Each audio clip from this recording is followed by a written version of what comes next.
6 जून 1981 शाम का वक्त था और बारिश के दिन थे।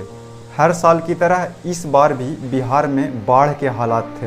बारिश के कारण सब कुछ रुका हुआ था, लेकिन हमेशा की तरह रेलगाड़ियां तो चल ही रही थी। बिहार के खगड़िया जिला के मानसी से सहरसा के लिए जा रही 416 डाउन एक स्टीम इंजन से चल रही मीटर गेज की ट्रेन थी, जिसमें टोटल 9 कोचेज थी, जो एक लोकल ट्रेन था जिसमें लगभग 900 यात्री ट्रैवल कर रहे थे, जिन्हें ये नहीं पता था कि ये सफ़र उनकी ज़िंदगी की आखिरी सफ़र साबित होने वाली है। तो दोस्तों, रेल एक्सीडेंट सीरीज में आपका स्वागत है। तो आज हम बात करेंगे बागमती ट्रेन डिजास्टर के बारे में। तो अगर अब तक चैनल सब्सक्राइब नहीं किया है तो किस बात का इंतज़ार कर रहे हैं, अभी कीजिए।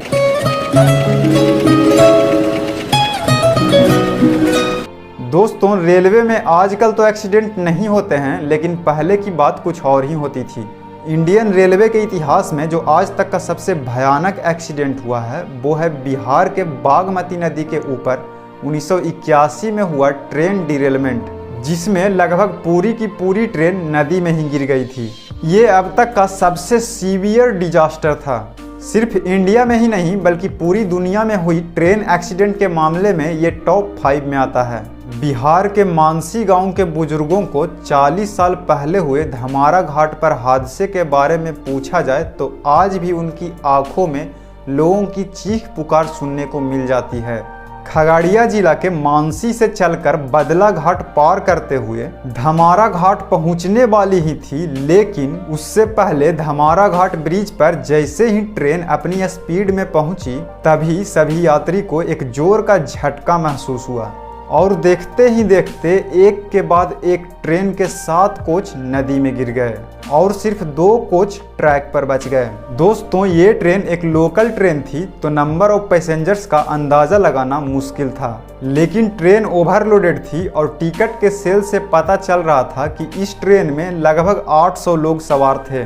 ट्रेन एक्सीडेंट के बारे में पता लगने के बाद रेस्क्यू टीम को वहाँ तक पहुँचने में अच्छा खासा वक्त लग गया, लेकिन रेस्क्यू टीम के वहां पहुंचने से पहले जो हुआ वो एक्सीडेंट से भी ज़्यादा डरावना था। वहां के लोकल लोगों ने डूब रहे लोगों को बचाने की जगह उनसे लूटपाट शुरू कर दी। जो लोग तैरकर नदी के किनारे तक पहुंचते, उन्हें लूटना, ट्रेन के कोचों में फंसे आदमियों को निकालने की जगह उनके सामान को निकालना शुरू कर दिया। यहां तक कि जो लोग लूटपाट का विरोध कर रहे थे, उन्हें नदी में फेंकना शुरू कर दिया। इस बात का पता बाद में हुई पुलिस इन्वेस्टिगेशन से चला, जब बचे पैसेंजर्स के कंप्लेंट पर पुलिस ने आसपास के गांवों की घरों की तलाशी ली। जब उनसे पुलिसिया अंदाज में पूछताछ की गई, तब बात सामने आई। फिर हम लोग बात रेस्क्यू की करते हैं। चूँकि एक्सीडेंट शाम के वक्त हुई तो रेस्क्यू टीम को वहां तक पहुंचने में रात हो चुकी थी और रात के अंधेरे में बारिश के दौरान नदी के अंदर रेस्क्यू करना मुश्किल हो रहा था। रात से सुबह हो चुकी थी, बारिश भी थम गई थी। फिर इंडियन रेलवे ने नेवी की मदद लेने का फैसला किया। फिर इंडियन नेवी के लोग वहां पहुंचे और रेस्क्यू करना शुरू किया। कई सारी गोताखोरों ने एक एक करके लोगों को बाहर निकालना शुरू किया। नदी के अंदर डूबे ट्रेन के कोचेज को अंडर वाटर गैस कटर से काटा गया और लोगों को बाहर निकाला गया। टोटल 6 दिन रात चले इस रेस्क्यू ऑपरेशन में सिर्फ 88 लोगों को ही जिंदा वापस निकाला जा सका और सिर्फ 232 लोगों की ही डेड बॉडीज मिली। आखिरकार 6 दिन चले इस रेस्क्यू ऑपरेशन को 12 जून 1981 को रोक दिया गया। कुछ बॉडीज ऐसे हालात में थे कि उन्हें देखकर भी निकाला जाना मुश्किल था। और इस पर एक हैरान करने वाली बात देखिए, ट्रेन के लोको पायलट और असिस्टेंट साइड छोड़कर भाग गए, क्योंकि वो इतना डर गए थे कि उन्हें लगा कि लोग कहीं उन्हें वहीं पे पीटना शुरू न कर दें। वो दोनों 2 दिन तक गायब रहे और 2 दिन बाद रेलवे हेडक्वार्टर में रिपोर्ट किया। तो आखिरकार अब इस एक्सीडेंट के पीछे की जांच शुरू हुई।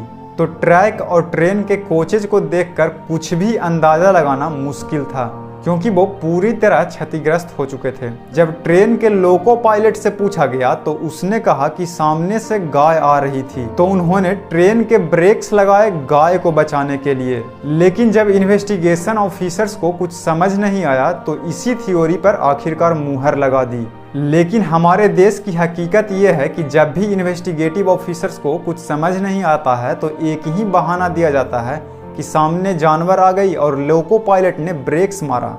दोस्तों, ये वाला रीजन रेलवे में इतना कॉमन हो गया है कि हर 3 एक्सीडेंट में एक एक्सीडेंट की थ्योरी यही दी जाती है। उस समय एरोप्लेन की तरह ट्रेन में ब्लैक बॉक्स नहीं हुआ करता था जिसे निकाल कर ये पता लगाया जा सके कि गड़बड़ क्या हुई। लेकिन आज के जमाने में सारे लोकोमोटिव में प्लेन्स की तरह ब्लैक बॉक्स लगा हुआ होता है, जिसके बारे में किसी और दिन किसी और वीडियो में जरूर डिस्कस करेंगे।